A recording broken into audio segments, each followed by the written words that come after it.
I want to finish out the story of the prodigal son, because he was left in that pig pen, right? That pig pen of his sin. Well, he finally came to his senses and decided that I'm going to go home. I'm going to go ahead and I'm going to take the road home, just like a lot of you made decisions today.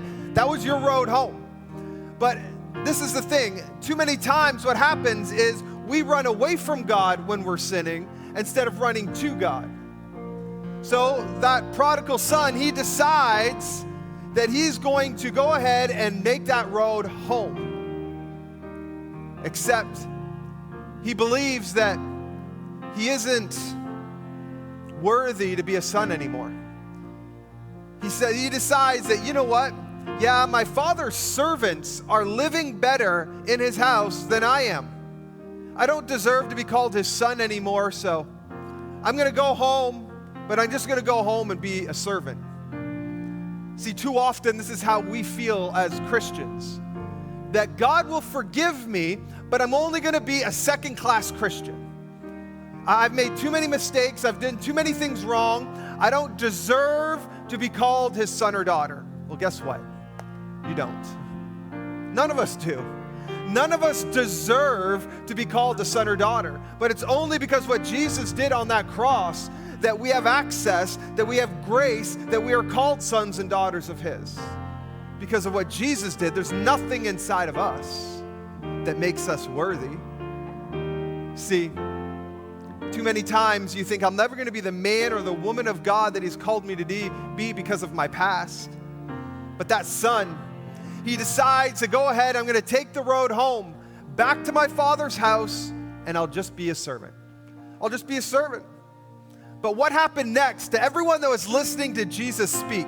It shocked them. They couldn't believe what Jesus was saying, and we read in Luke chapter 15, verse 20, where he says, but while he was still a long way off, are you still a long way off today?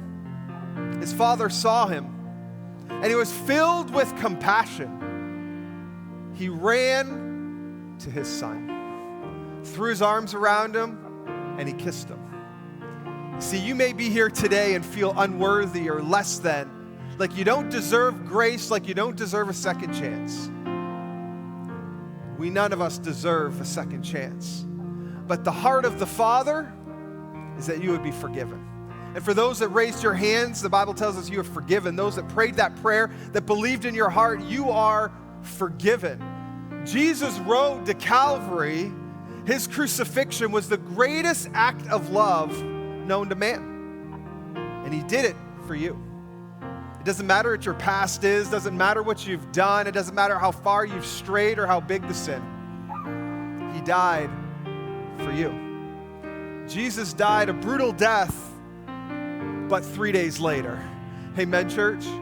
3 days later, the Bible tells us that Mary and Martha, that they go to the tomb expecting to see the guards and the tombstone, except to their shock and awe, the tomb is empty. They go and they tell the disciples, because here it is, church, it was his resurrection that changed everything.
Amen.